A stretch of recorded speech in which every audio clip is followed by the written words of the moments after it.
morning, everyone. Welcome, and thank you for being here on this beautiful fall day when it might be tempting to be outside doing something else. Please take a moment to turn off your phones and greet your neighbors. As Kevin would say, make sure everyone is greeted warmly and well, especially those you may not know yet. Toby will call us back, and then Jean Gilligan will read the land acknowledgement. I invite you to greet each other.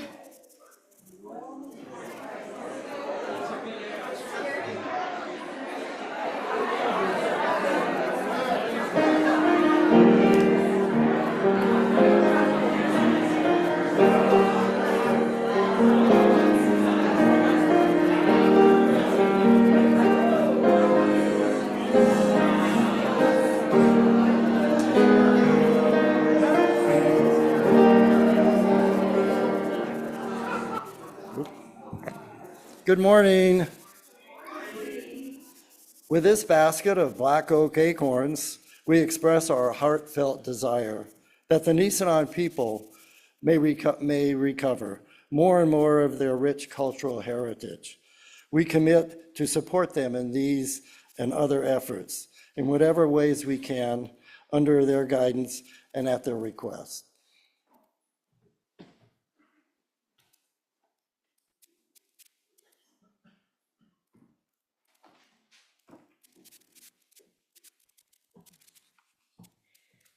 A True Story by Lee Kinvey. This chalice is for the living, the changing, the becoming. This chalice is for losing the script of your life, the chapters about who you are in other people's stories. This chalice is for the lost GPS that was supposed to show you how to get where they expected you to go. This chalice is for skipping the directions, coloring outside the lines, painting not by number, but by silence, by wild abandon, with a brush you made yourself from light deep inside. Startling, vivid, a new voice that already knows you. Finally, a true story.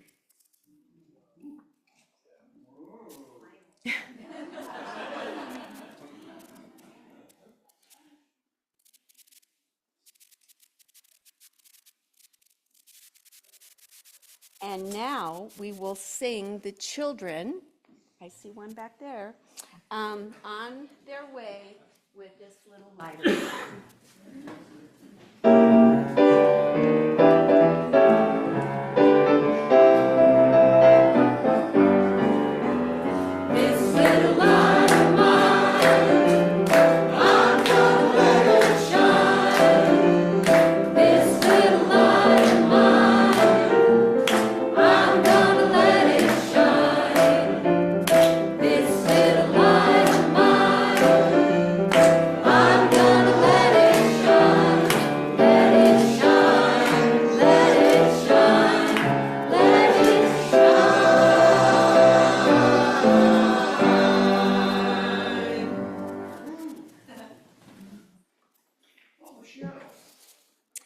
Good morning again, and welcome to the Unitarian Universalist Community of the Mountains.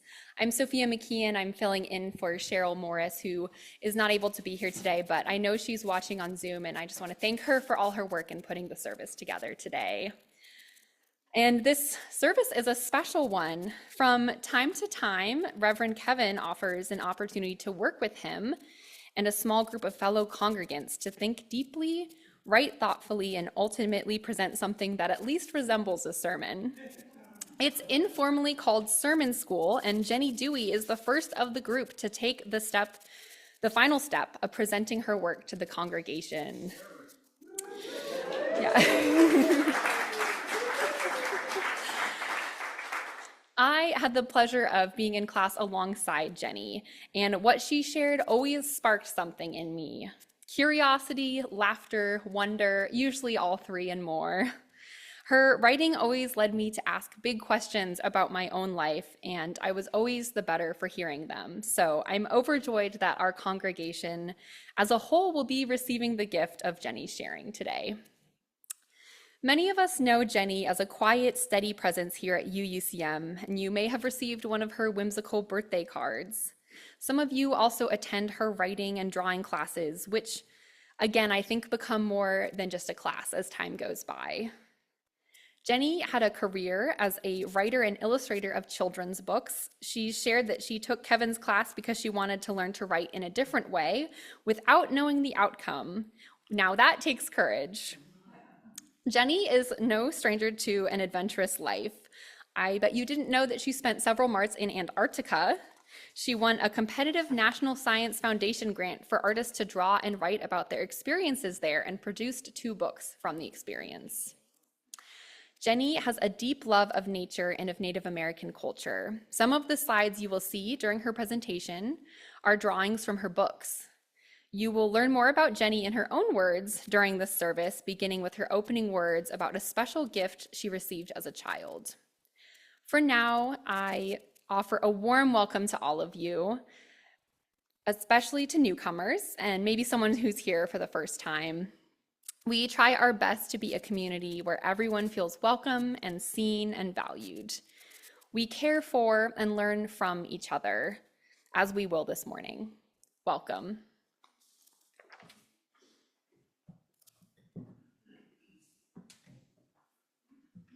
Good morning.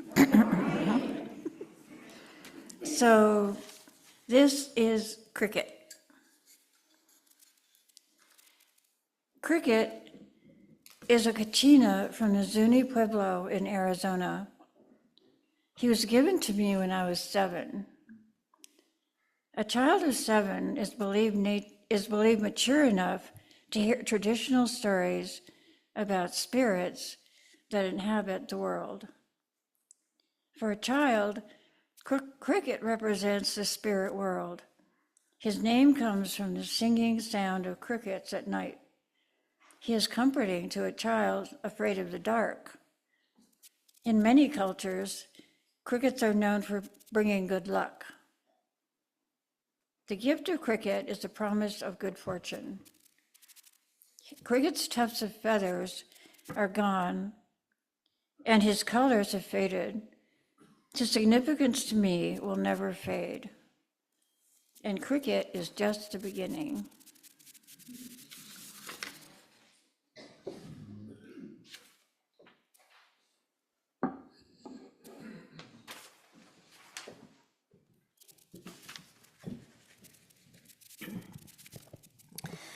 The Whisper of Our Souls by Reverend Scott Taylor. Come, let us listen with new ears. Do you hear it? That voice, so familiar, yet still far. Less a longing and more a knowing of something inside that seems to have known us longer than we have known it. Come, let us listen together.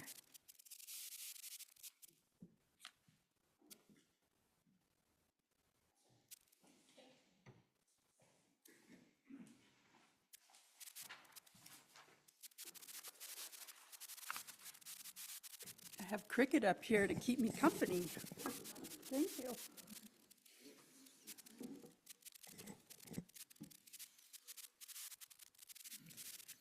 In this month of deep listening, I invite you into a meditation. So if you may get comfortable with your feet on the floor, relaxing your shoulders, relaxing your back. Just let yourself be fully supported by your chair.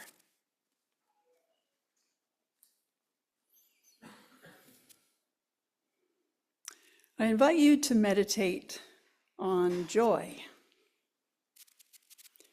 Where is it in your body? Can you find a feeling of joy? Maybe it's right on the surface, tickling you. Maybe it's bringing a smile to your face, a lightness in your heart. Listen deeply to yourself, to your body, to feelings below the surface. Maybe joy is not here with you now. Next, I invite you to meditate on sorrow. Where is sorrow in your body? Can you find a feeling that represents sorrow? Maybe it's a heaviness, a weight on your shoulders. Maybe it's a tear that wants to be shed.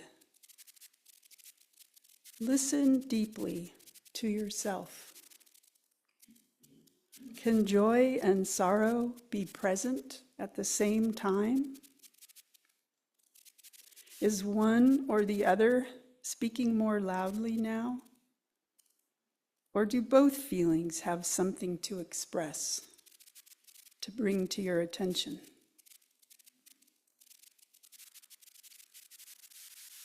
As you sit with these feelings, as you deeply listen to yourself, I invite you to allow your attention to open to all of those listening here.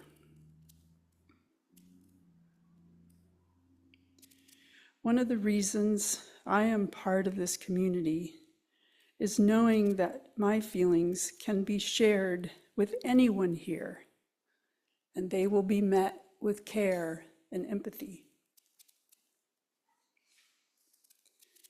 In a ritual to represent this sharing and common experience, I invite you to come up to this bowl of water representing our commonality and place stones representing the feelings that you found in your body today.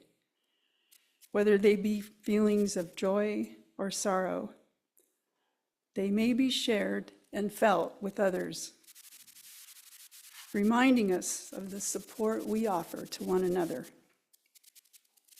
If you're on Zoom, the text box is your water, and a typed symbol, such as an O, is your stone. If you remain seated, consider how you can understand and share the feelings of others. Perhaps you can imagine holding the feelings of others with care and kindness.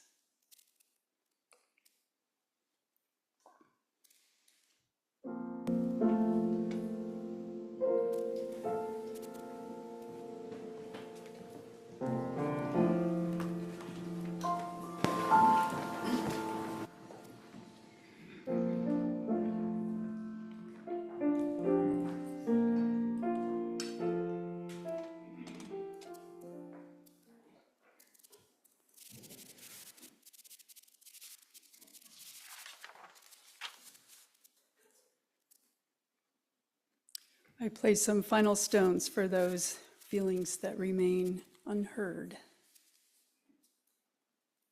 Listen, the Spirit is calling, by John Saxon. Listen, can you hear it? The Spirit is calling. It calls us in the silence and through the noise and busyness of our daily lives. It calls us in the brightness of the day and the darkness of the night, in times of hope, in times of despair. Listen, can you hear it? The Spirit is calling. It doesn't matter what you call it, for it has no name and many different names. The Spirit of life, the Spirit of love, the Spirit of compassion, the Spirit of hope, the Spirit of justice. Listen, can you hear it? The Spirit is calling. It's calling to you and to me. It's calling us to greater wholeness, greater connection, greater service, greater love. It's calling us to heal the brokenness within ourselves, in others, and in the world. It's calling us to live more deeply, It's calling us to beauty. It's calling us to laugh and dance and sing. It's calling us to live through life's pain and sorrow. It's calling us to live courageously and kindly, to speak our truth in love, and to bend the moral arc of the universe toward justice. It's calling us into community. It's calling us into the greater life of all. Listen. Can you hear it? The Spirit is calling.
Good morning again.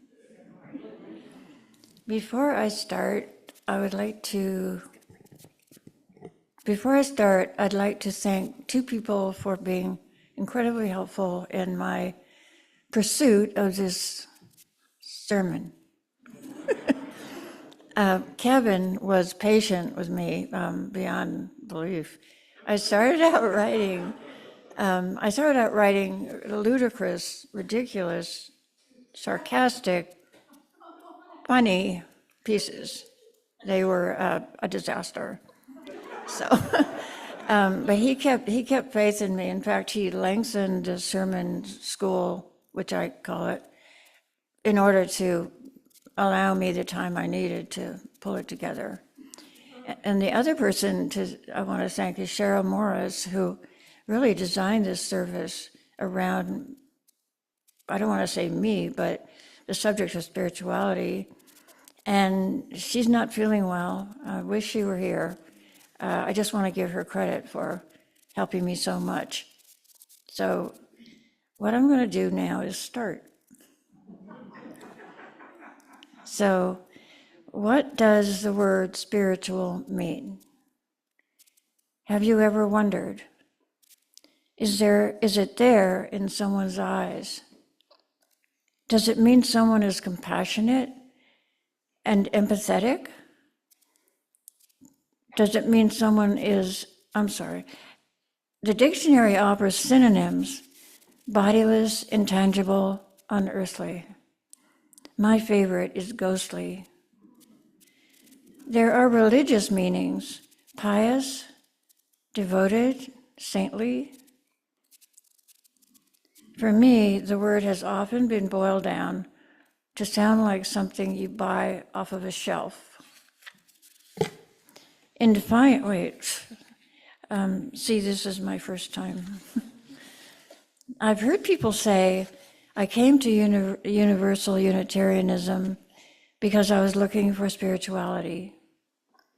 Or, I find this a spiritual place to be.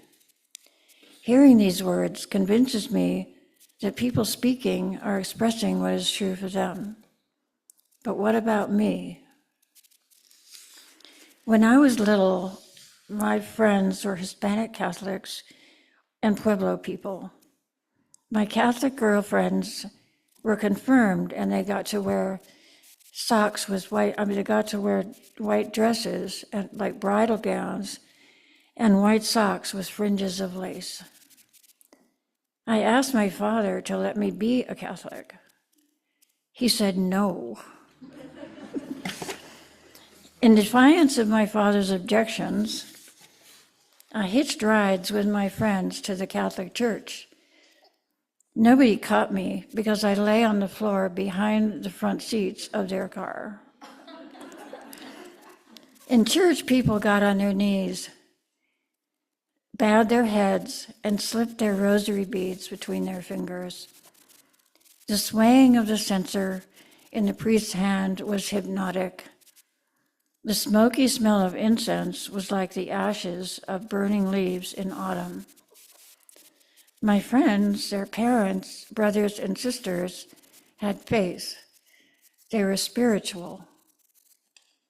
I didn't want to be on the outside looking in. I rode my horse to the harvest dance at the Pueblo west of our ranch. Men chanted and sang, while the women shuffled in long lines, grasping eagle feathers and pine boughs in raised hands. The dances lasted all day, in summer heat or winter cold. I envied my friends who were allowed to dance.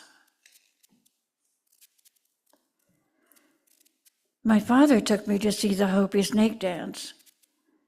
Men circled the plaza with snakes in their hands. Some of the snakes were pit vipers.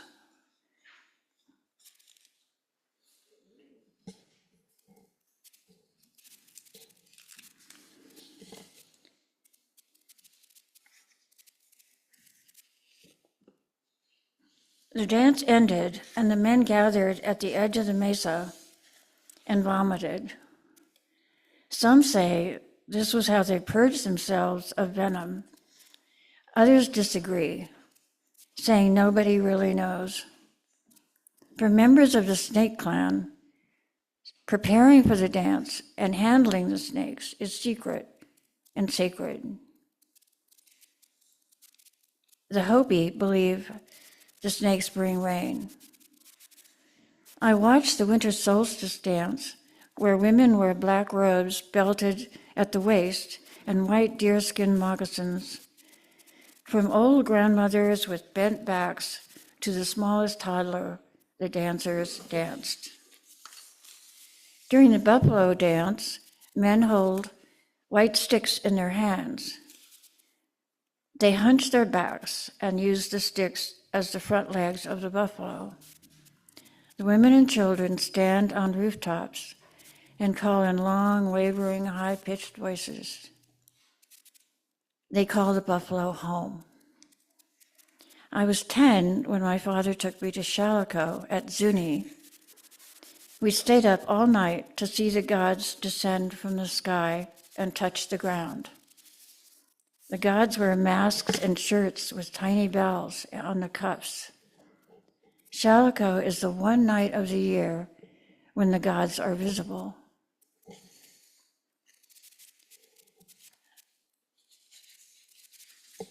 Sorry. The ceremonies and rituals I saw were expressions of spirituality in the hearts and souls of the dancers and out of reach for me. The summer I was 12, I lived in Canyon de Chelly, the center of the earth for the Navajo people. I'd run away from a shattered home life. It's Canyon de Chelly. Bill, the wrangler on our ranch, had taken me to the canyon when he went to buy and trade horses. I knew several Navajo families. With $23 in my piggy bank, with $23 in my piggy bank, enough for the bus ride, I went to where I was fairly certain I would be wanted. A family took me in. They knew my family, and they knew the discord I faced. People treated me the same as the other kids.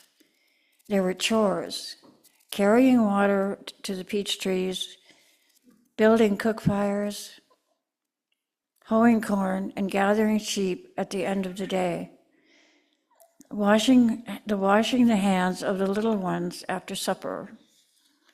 I fell in love with a boy and a horse. The boy made a gift of a horse I especially liked. I fell in love with the boy because he gave me the horse I wanted. The grandmother fixed my hair in a style appropriate for a young girl. I took part in a blessing way ceremony lasting from dawn to dusk. At the end of the day, when I stepped out of the hogan, my hair, face, and shoulders were sprinkled with corn pollen. The western sky was the color of blood. I shuddered. I knew I was alive. I wasn't special or singled out. My white skin didn't matter. I was part of a community. Being with the Navajo gave me a path to follow and a word that guided their faith, their spirituality, and their lives. The word is hozo. A prayer and a song go with the word. It means seeking harmony, beauty, and balance. I left at the end of the summer. For a time, I lost all sense of identity. Strangers orchestrated my life and made decisions about my future without consulting me. Years later, I walked into Chartres Cathedral and tears filled my eyes. The vast interior, light pours through stained glass windows, and glows in graceful ribbons of color. The cathedral is a Gothic masterpiece, built on solid ground and reaching for heaven. And the cathedral has moods. You are elated at first. You breathe in and wonder how such a place could exist. Then you are small, a mouse scampering to find safety in a dim, candlelit chapel. And then you are the ghost of an angel with broad wings circling the light. The day passes, the light shifts. Aisles and alcoves are concealed in shadow. The altar is visible, and then it vanishes, and then again, it is bathed in light. The light elevates the human spirit, lifting us from earthly to divine. My spirit was elevated that day. I heard bells, deep baritone clangs, marking the hours. I remembered words from a poem by Dylan Thomas. Dylan Thomas describes boys in Wales on Christmas Day hearing church bells. He wrote, "I never hear bells, only thunder sometimes." What if I'd been listening for the thunder and never the bells? Was spirituality inside me and I just didn't know? Would I cry seeing Chartres Cathedral if I was empty inside? Now, as one of the Unitarian Universalist community, Hozo has become my definition of spirituality. It is a subtle and personal perception, and not easily described or necessarily understood. Each of us search to define the word spirituality. As part of a community where we are free to choose, each of us at some point chooses. What I learned from the Navajo was a rare gift, but it was more. The experience revealed a willingness in me to allow myself to belong, to listen to the bells instead of the thunder. The thunder is always there. It never goes away. The bells are always there too, and they never go away. I return to the canyon as often as I can. The boy I loved is a grandpa with many grandchildren. The horse I rode has gone on to greener pastures. I follow a dusty path leading into the canyon and go down and down until I stand by a stream, 6 inches deep and running slowly like summer wind. I have a long way to go before reaching the end of the canyon, where I look up at sleek sandstone walls, sunlit and astonishing for their height. I slither like a lizard through the side canyons where I discover tiny pools of water. I stoop and sip from cupped hands. I turn where the canyon dead ends and follow a new path back to where I started. I walk along the bottom edges of the cliffs where the sand is ankle deep. I see spirals, dancing figures, and wild animals with human heads carved and painted on stone, telling me others were here before me. Oh boy, sorry. This is a newcomer issue. Okay, just hang tight.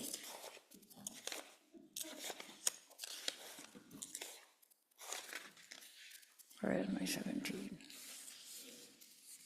Do you have it? As I said, this is the first and last time. Okay. Okay, I'm going to repeat this part. They came, meaning people had been there before. They came and walked the same trail. They followed the same path. They saw the sheen of rainwater stains on sandstone walls. White dust got into their noses too. There is the stream again. Sunlight glistens on the pale surface. I breathe and look around and remember the meaning of the word Hozo. Beauty, harmony, and balance. The people taught me the prayer, as they teach anyone who listens. Hozo, here's the prayer. With harmony and beauty may I walk. With harmony and beauty behind me may I walk. With harmony and beauty above me may I walk. With harmony and beauty below me where I walk. With harmony and beauty all around me may I walk. It is finished in harmony and beauty. It is finished in harmony and beauty.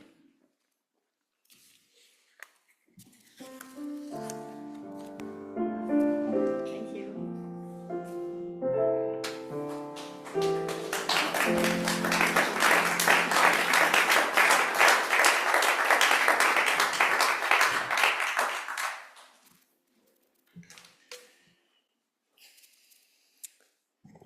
This church and this native land on which we live are both places that might teach us to hear the bells if we choose to listen for them, where each of us might awaken and better understand our own sense of spirituality. Your gifts today will benefit this church and our community partner this month, the Bear Yuba Land Trust.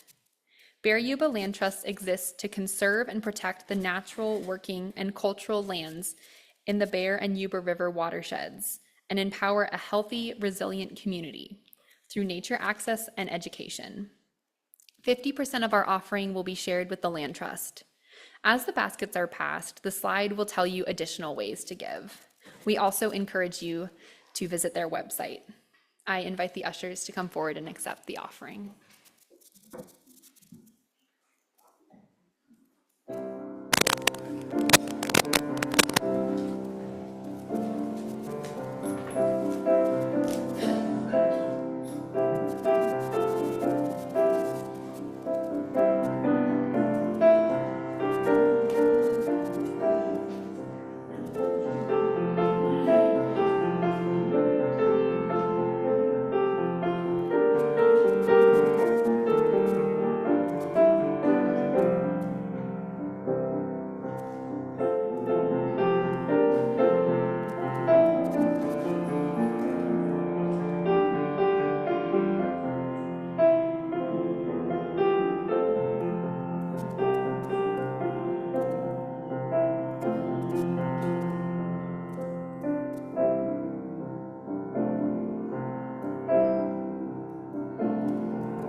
Thank you for your generosity. We dedicate these gifts to doing our part to conserve and protect these lands, native land on which many of us live, where we hike, grow food, and find spiritual sustenance. Thank you again to Cheryl Morris for helping put together this service, and thank you so much to Jenny for sharing today. And thank you also to Jean and Corey and Carol for offering readings and meditations. Thank you to Michael and Mark for being our song leaders today. Thank you to Steve and Cypress for helping with the AV today, and to Eileen for being our chat host. Thank you to Shanti for the beautiful setting we have. Thank you to Gwen, Jean, and Corey for greeting today. And thank you to George for being lay pastoral care and helping with joys and sorrows. And thank you to Michael, Susan, and Lynn for refreshments, and Linda and Cheryl for being with the children.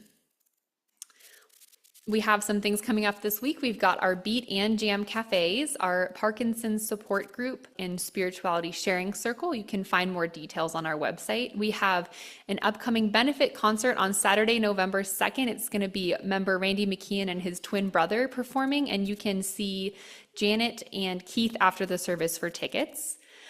You are invited to bring mementos of loved ones who have passed on to add to the altar at our annual All Souls service on Sunday, October 27th. And as always, you can learn more about our upcoming Sunday services and events at uugrassvalley.org. All right, I invite you to join me in singing our closing hymn, Spirit of Life.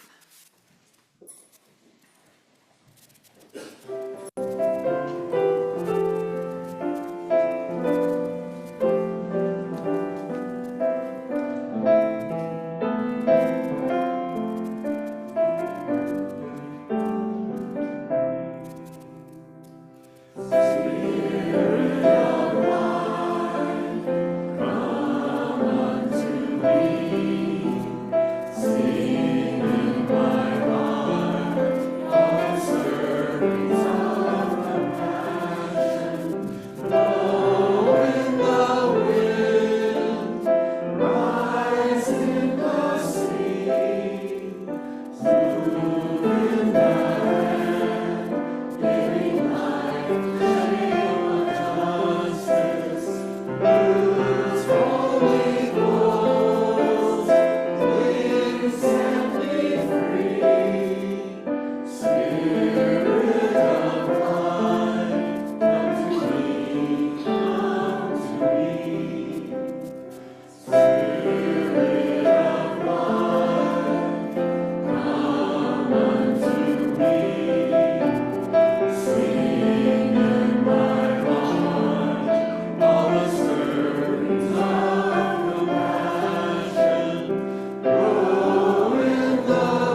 The Hozo Prayer.